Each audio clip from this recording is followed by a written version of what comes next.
I'm very excited to welcome back Andy Schectman to walk us through the crazy headlines that have been popping up all over the place as the nation gets more and more chaotic. Welcome back, Andy. Good to see you, Elliot. Thanks for having me, buddy. You're right. It is.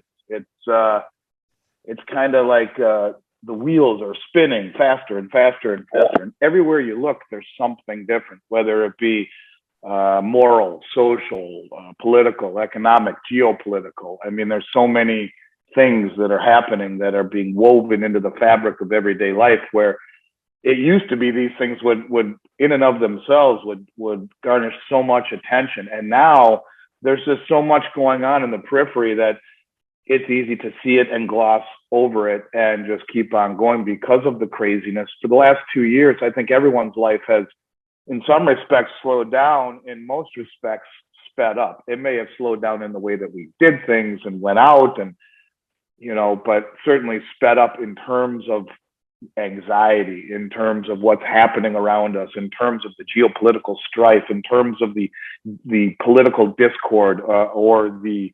there's just so much happening that is rattling people, and it continues to happen on different fronts. I think it's just it's important. It's cathartic for me to talk about it, and I think that there are a lot of people out there who they just understand that something's not right, and even if they can't quite articulate it, they're feeling that. And I unfortunately feel that we're so far down a path, Elliot, that we're going to see a lot more of this before things, hopefully, at some point normalize. We have to get through this craziness, and there's so much in terms of excess that needs to be unwound, which will add to this, exacerbate this craziness, that before it's all said and done, that I think forewarned is at least you're armed with the knowledge of what's coming, and we can try to navigate and talk our way through this together. So I appreciate being here very, very much. Absolutely. Yeah. So I wanted to go over some of the real impactful headlines that have come out recently. So the first one is Russia and China inked huge oil deals amid soaring Ukraine tensions. And the reason that's big is because they're not using the dollar. They're not looping in the United States currency as much, obviously, with tensions increasing. And we know the U.S. reserve currency status is everything to the United States. So what is your take on kind of this de-dollarization going on? Before I touch on that, which I want to, and I will, let's just go back a couple of years. And I think we probably talked about this on one of our very first interviews, which is the Chinese Belt Road and Rail Initiative, which the BRICS nations are all part of: Brazil, Russia, China, India, South Africa. The Belt Road and Rail Initiative is the epitome of de-dollarization. You have China trying to enact, and have already started enacting, the largest, most ambitious infrastructure project in human history. And it is connecting Asia and Africa through roads and maritime channels and bridges and whatnot, and railways. And so you have 75% of human population being connected. You have 40 or 45% of global GDP before industrialization of all of this area, which will be roads and railways and maritime channels that will only be traveled by military and or commerce. It puts the Panama Canal to shame. In other words, what you are dealing with is the future of commerce, and you have a cooperation going on between many nations, all of which exclude the U.S. So you have these deals that are being put into place, whether it be something as grand as the largest infrastructure project in human history, 75% of human population, or what you're talking about, where we see a slew of new corporate deals, or deals of cooperation, rather, by large corporations, in state-owned corporations in Russia and China in the oil and gas sectors. And they've been working on in a coordinated and increasingly coordinated manner for the past few years. And I think it's all the central aim is of weakening the dominant global position of the U.S. and it's working, I think. quite frankly. You are beginning to see, and in particular, energy being settled outside the dollar. It is the settlement of energy, the petrodollar status in particular, Elliot, that makes the dollar the world reserve currency. We've talked about this before. You could also point to the fact that Russia signed a joint military cooperation agreement with Saudi Arabia, did the same thing with India, did the same thing with Nigeria. So you have a superpower with hypersonic missiles, and I say a military superpower, maybe not an economic one yet, but certainly a military superpower with hypersonic ICBMs that the State Department said they're concerned about, striking unilateral deals not only in commerce, but also in protection. And when you see them doing this with Saudi Arabia and Nigeria, the two biggest OPEC producers on the planet, it is the protection of the Saudi kingdom by the U.S. military that has given the U.S. its petrol reserve status since 1974. The 3 years before that, the dollar was totally fiat as they severed the gold tie in 71.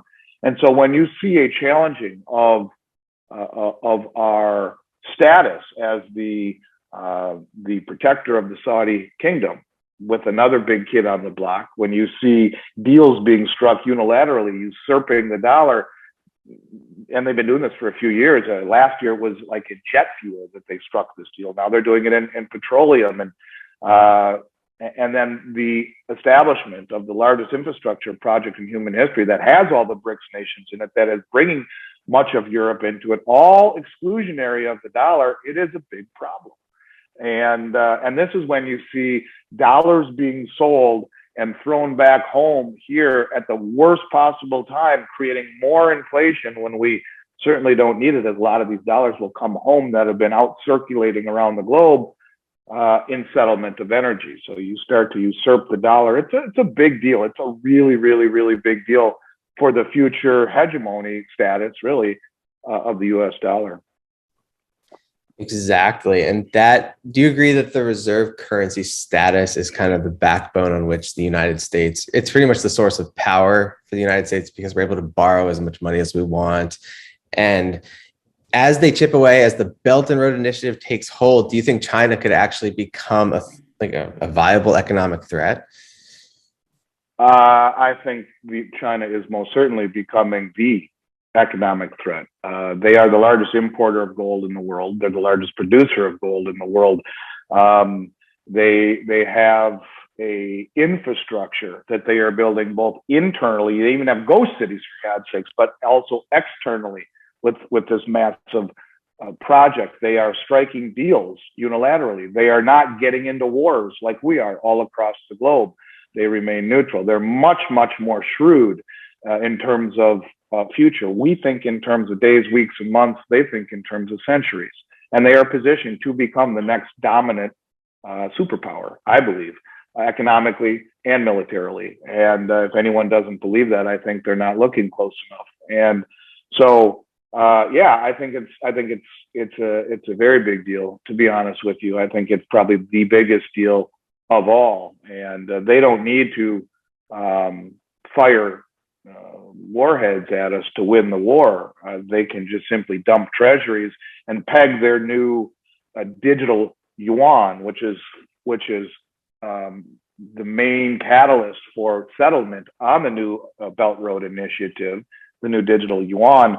And all they would need to do is come out and say, you know what, we've decided to peg our new digital yuan to gold and have its veracity denoted on a distributed ledger. It's all held in Swiss vaults and audited by big three accounting firm. It's all there, and the veracity is, you can see it on the ledger, and like that, the dollar crumbles, because now you have a system based upon or backed by an asset rather than backed by debt. And when you talk about the U.S.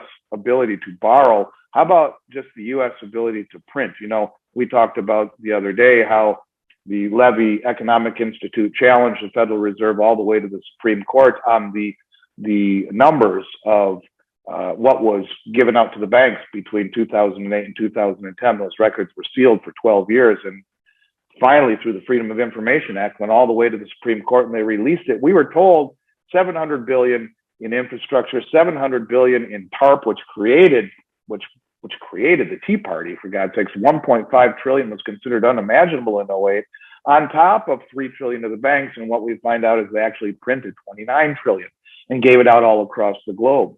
That precedes the repo market issue of they're paying up to $1 trillion a night to bail out the banks quietly in 2019, and all the COVID spending. The amount of money that we have been printing as world reserve currency, the ability to print and to consume and to go further and further into debt, has given us the power, but it is also our Achilles heel. And ultimately, every bar tab needs to be paid. And this is one hell of a big bar tab. It needs to be paid. And at the same time, you have the Chinese who see this and are repositioning quietly. It would not be in their best interest just to sever the tie and to say we're pegging it tomorrow, because they still own 3 trillion in treasuries and a bunch of our assets. So they will slowly de-dollarize. They will slowly strike unilateral relationships. They will slowly build this infrastructure across the globe. 75% of human population using a new digital yuan. What? I mean, do you think the future of the dollar is robust?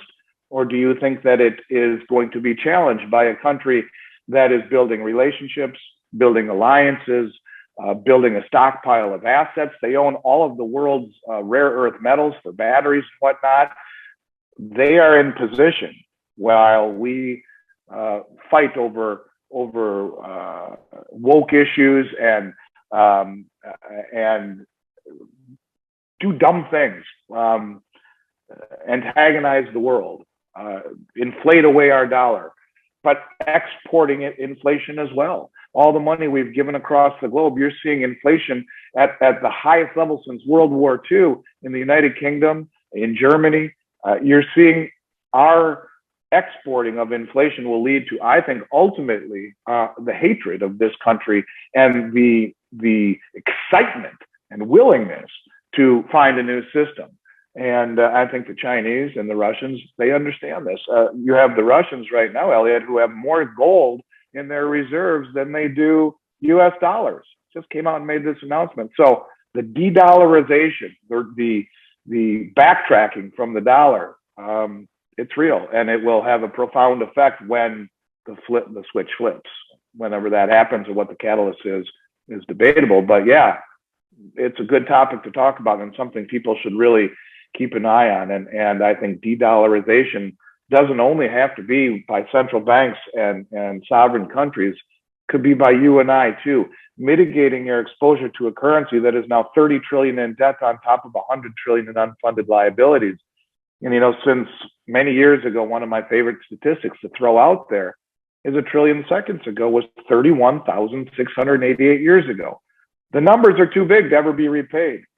And God help us when interest rates rise, because in every 1% increase in interest rates, every 1% is 300 billion in interest payments that we have just on the funded liabilities, let alone the unfunded. Medicare, Medicaid, Social Security, government, military pensions, all of these obligations that we've made to the world off balance sheet, on top of the fact that we now have a $59.8 trillion shortfall in Social Security.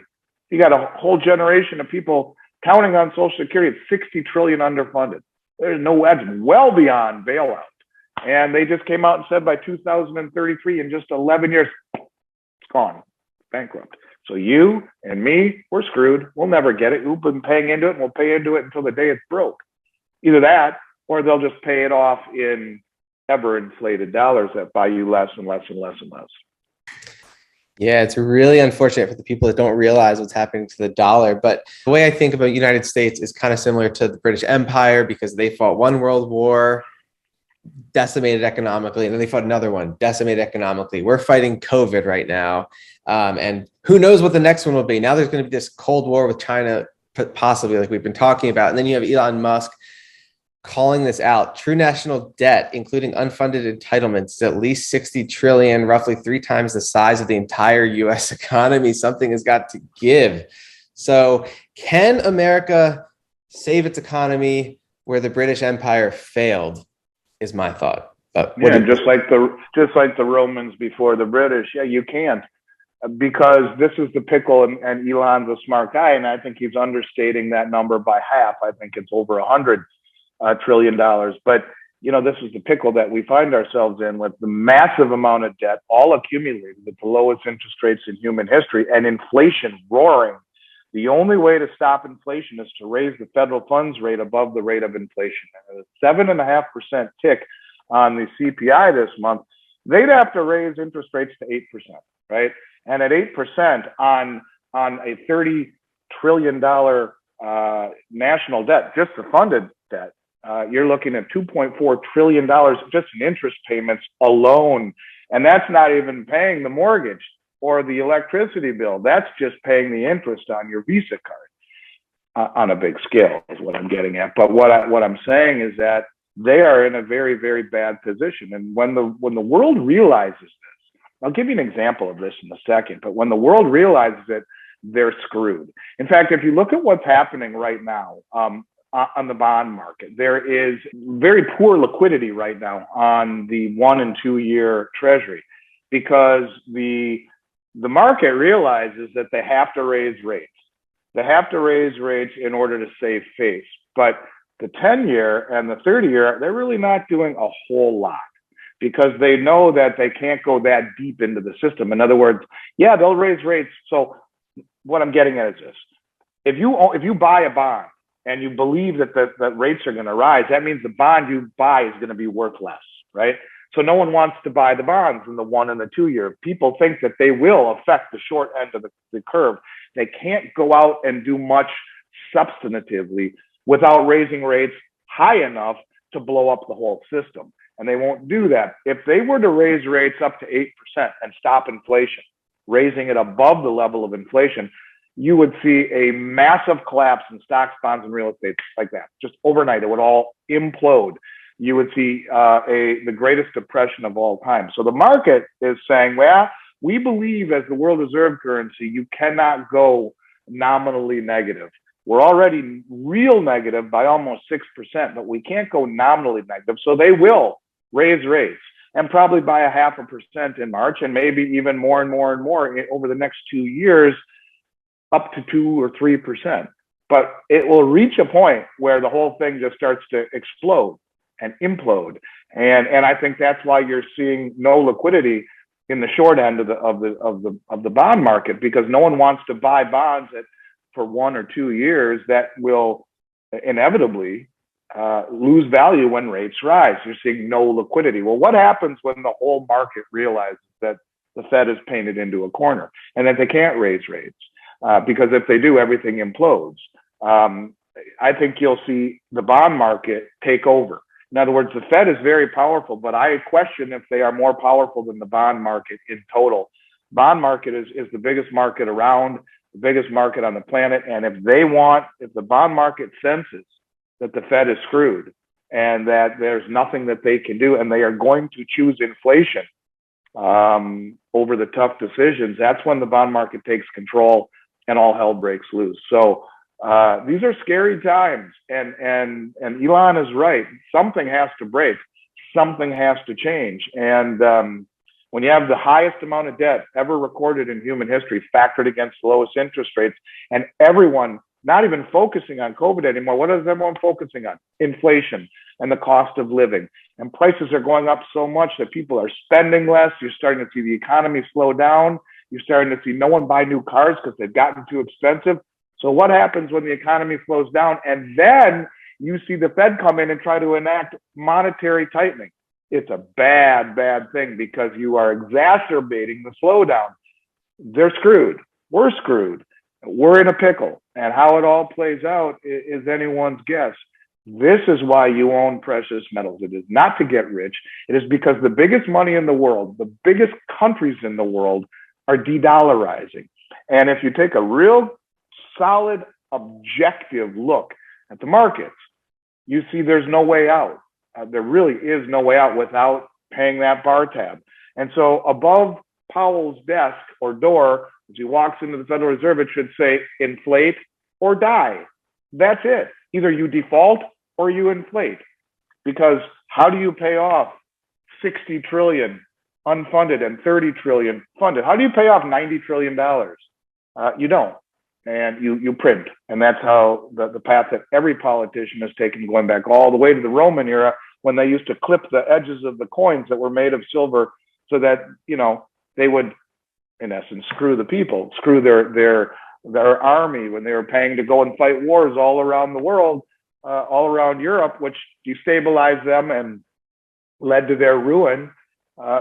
It sounds familiar. History doesn't always repeat, but it certainly rhymes. And I think we could take a lesson from the Romans, from the British, and realize that when you go and you overextend yourself globally like this and become the policeman of the world, or the aggressors of the world, however you want to look at it, you're in trouble. And financially, we are in trouble, no question about it. And at least we're lucky to have a very strong, thought-provoking president right now who is able to lead us through this crazy times.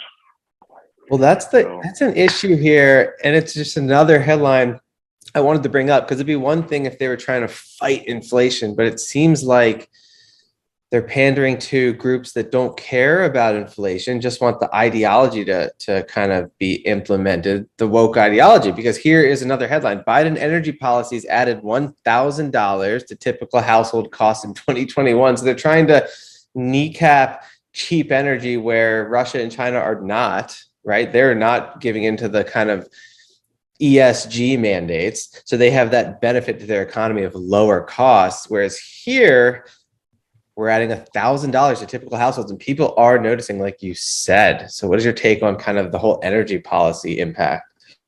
Yeah, well, it's not counted in the CPI, neither is food or housing. And so the cost of living is going up much more than the government lets us believe, because inflation would be much higher than it really is, which would signal they need to do more than they're really doing in order to save face. I think that, look, we, under President Trump, we were on the path to energy independence, and now we're not. I think we'll see higher prices going forward. I do not see the Federal Reserve or the U.S. government allowing all major markets in this country to blow up, at least without a fight.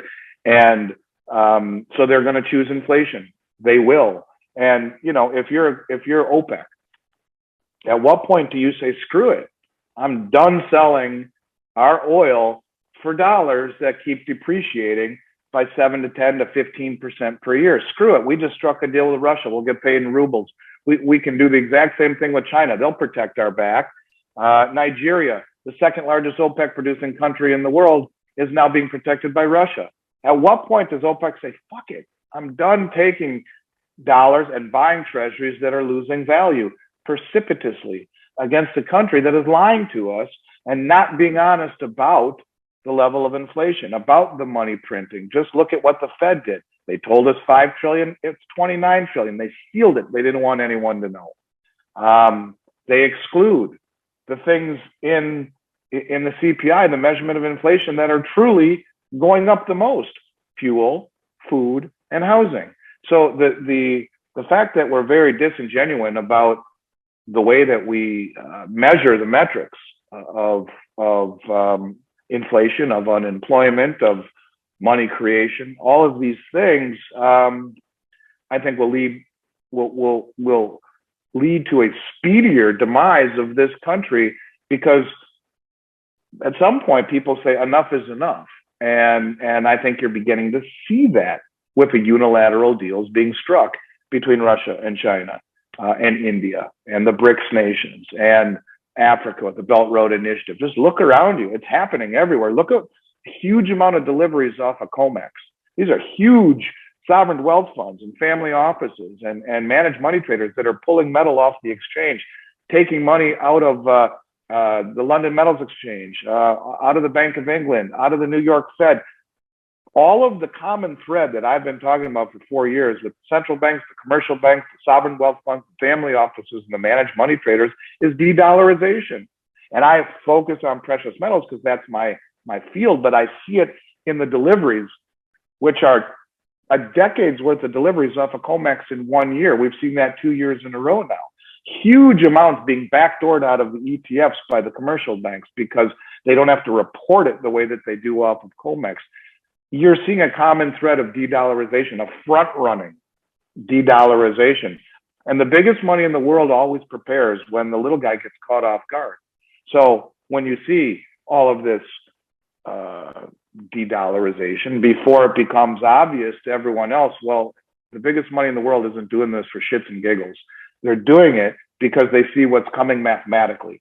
Just like I said at the onset of this interview, the bar tab always needs to be paid. I don't care if you're my best friend and you own the bar and I come there every day for 4 years. At some point, I say, Andy, pay your fucking bill. I'm sorry to swear, but you get my point. It's aggravating already that we are going down this path.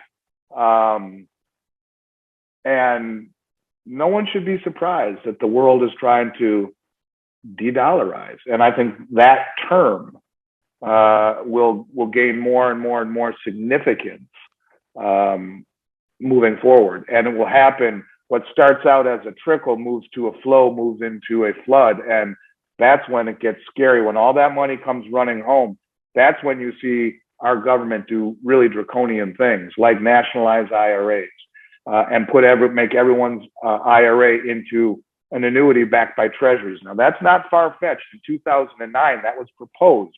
I sold my IRA in 2009 after the money markets collapsed in 08, or almost did, and they imposed bail-ins and gating. There was also a proposal that made it all the way down to the House floor, and it was vetoed. But the proposal was everyone's IRA needs to be bundled into guaranteed. We'll guarantee it because we can print, but everyone's IRAs needs to be bundled into an annuity backed by treasuries to stabilize interest rates, the dollar, and the treasury market. And that's when I saw that, I figured, hey, Pandora's box is now wide open. I am gone. I sold my IRA at 39 years old. It was $600,000, and I paid a $60,000 penalty and $250,000 in taxes, and I never looked back, because those are the kind of things that will happen when you see that rush of dollars being sent back home as everyone quickly exits the dollar and moves to something more stable, away from the greatest debtor nation on earth beginning to crumble. Those things will happen because I don't know how else they get out of this. They will choose inflation. And when the world realizes that, it's over. If they get tough and they do raise rates like Paul Volcker did in 1980 to 20% above the rate of inflation, killed inflation, killed the gold bull. Because at 20%, you can, the rule of 70 seconds as an accountant, I know you know what that means. You take 20, in that case, into 72, you take the interest rate and divide it into 72, it tells you how long for your principal doubles. At 20%, well, let's use 18%. At 18% interest rates in 3 years, is that right? 30 and 24, 54. So it'll be 4 years. In 4 years, 40 and 70, yeah, 72. In 4 years, your principal doubles at 18% interest rate. So you have treasuries at 18%. You put $2 million in 4 years, it's worth $4 million. So then that's why no one would buy gold at those high interest rates. It's called Gibson's paradox. It's the inverse relationship between real rates and gold.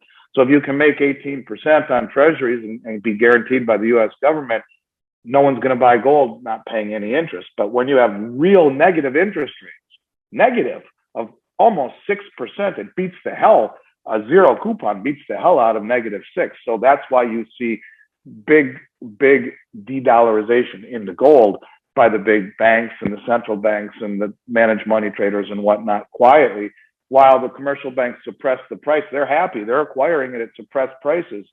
But when it all breaks loose and everyone starts dumping dollars, that's when things get really crazy here. The markets collapse, the government start doing draconian things, the US government does. That's when it gets crazy. So I don't think we're as far away from that type of an event as people think. I hope I'm wrong. But at some point, you know, if you go to that bar and every day you go to the bar, you see the bartender taking a bottle like this and pouring it into the vodka or into the beer, and it just doesn't taste the same anymore. It's really watered down and more and more and more. And at some point you say, I'm going to another bar, because what you're giving me in this watered down currency or in this watered down vodka or this watered down beer ain't working for me. And that's what you're going to see happen at some point. We're not there yet. The world hasn't realized it yet, but I think we're not as far away from that as people think. You can see that by what the Chinese and the Russians are doing. They are preemptively de-dollarizing before everyone realizes that their beer has been watered down. Exactly. And so I like to look back at history and just see kind of where we are in context. And tell me if I'm wrong here at all, because it seems like we had, a Richard Nixon type presidency with Trump, like pure chaos that brought in Jimmy Carter, who had crazy inflation.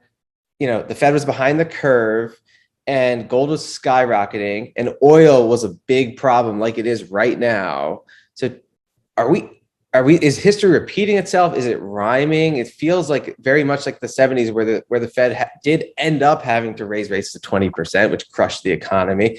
But are we repeating ourselves? It seems very similar, especially given the oil situation where they're kind of like I said, kneecapping the energy supply right now. Yeah, but the difference is, I don't know. I bet we had a surplus back then. I don't think we were even in a deficit situation back then. And if it was very small.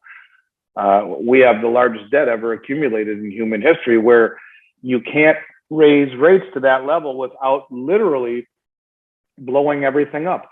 You have stocks, bonds, and real estate at all-time highs that are completely detached from price discovery. And they're all factored against the lowest interest rates ever accumulated. When back then, stocks and bonds were inverse of each other. So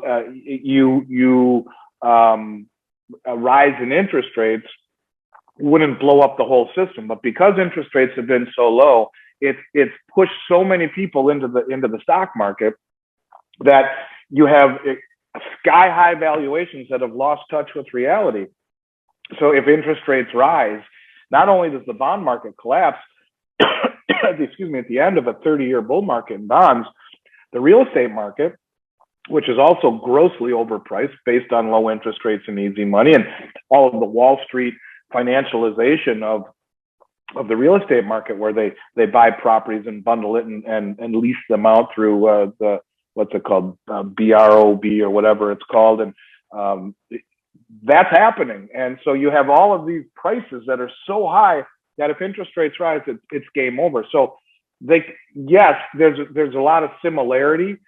But in the underlying economic issue, the Fed doesn't have the ability to raise rates like they did. And it threw us into a recession and slowed things down in 1980. But it certainly, you do that now, you're talking the greatest depression of all time. You're talking pension funds and insurance policy, insurance companies, and everything implodes. It implodes, and that's the problem, is that we don't have the tools to be able to combat this like Paul Volcker did in 1980. If they do, whoever does that will be known as the engineer of the greatest market collapse ever in history. And what that would do to this country, I think, is very frightening. Yeah, so it's like the 1980s and 70s, but way, way worse because there's no real outcome. But you did have Nixon take us off the gold standard, which pumped the markets, similar to what is happening now with the low interest rates artificial. And then it all escalated into an inflationary scare, which is what we're seeing now. And so it took like 8 years between when we went off the gold standard to when they raised interest rates 20%, and gold just skyrocketed in that time. So if we are in this scenario, what happens to gold? And as CEO of Miles Franklin, where can people go to get access to it? Well, if that happens, you're talking massive depression. Gold is the only asset, really, gold and silver, that are not simultaneously someone else's liability. There's no counterparty risk. And in that environment where everything is collapsing, there's counterparty risk everywhere, because the ability of the counterparty to perform his or her obligations is neutered. They're in trouble. They can't. Whereas with gold and silver, there is no counterparty. You hold it, and it is immediate wealth. So it actually has been proven to perform best in a deflation, even better than in an inflation, where it acts as a hedge. And as we've talked about before, I really would love personally to work with your listeners. And lately, I've been giving out our info@MilesFranklin email address, where they can still email us, info@MilesFranklin. But for your listeners, I will today give out my personal email, Andy@MilesFranklin. Email me, ask me questions. We'll send you a price list. We'll make sure that your listeners get the best price in the country. Personalized service from myself or one of my brokers I personally have trained. And all they need to do is put the early stage investor in the subject line, and I will give them the red carpet rock star treatment. I really want to help your listeners, and little by little, accumulating real wealth. See, and that's the thing about gold and silver that people, I think, don't quite understand, is that whether we see massive inflation, like I think we will, or conversely, we see a massive depression or massive deflation. Either way, gold and silver will protect you. In a bear market, in a deflation, in a depression, he or she who loses least wins. In an inflationary environment, having assets allows you to get ahead because your assets appreciate faster than the cost of living does. And so you're okay with that. So either way, you want to have some gold and silver, not to get wealthy, but because we are on the brink of history. And look around us and you can see from a historical perspective, we are well outside of what is considered normal. And that bar tab will be paid, Elliot. I promise you. We will have to pay it one way or another, either by printing more money to do it or by just filing bankruptcy. And one or the other, it's either inflate or die. We are too far down the road when you talk of 60 trillion unfunded and 30 trillion funded. $90 trillion, and I think that's underselling it quite a bit. But even if we take Elon at his word, $90 trillion at the lowest interest rates ever, we're in trouble. So for what it's worth, I will always appreciate our conversations. I will hopefully get a chance to talk to some of your listeners, and little by little, we'll walk our way through this. I think 2022 is going to be a very eventful year. Come this spring, in March, when we are expecting that first 50 basis point rise in rates, we'll see if they hold true to their statement of tapering and, in fact, stopping altogether asset purchases and, in fact, selling off their balance sheet. You know, talking real quick, one last thing about real estate. Sorry. Powell just made a comment that he wants to only hold U.S. Treasuries on his balance sheet. There's almost $3 trillion in mortgage-backed securities they're holding. You dump that over, and they're talking about selling off their balance sheet in a much more expedited fashion. You dump $3 trillion of mortgage-backed securities onto this market right now, which has already seen a 10% reduction in new applications for new homes, and where every 1% rise in interest rates equates to a 10% reduction in home prices. You see almost $3 trillion of mortgage-backed securities dumped on the market, and very quickly the real estate market will have a religious experience. So are they going to do it?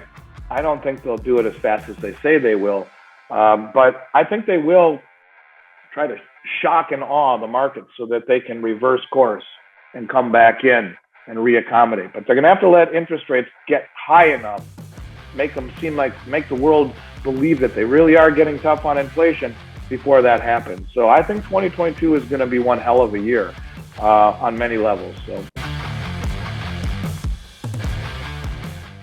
This discussion is for informational purposes only. Please consult a certified financial planner when making any decisions about investing. And do your own research before making any decisions. Investments are risky, and you can lose lots of money in them.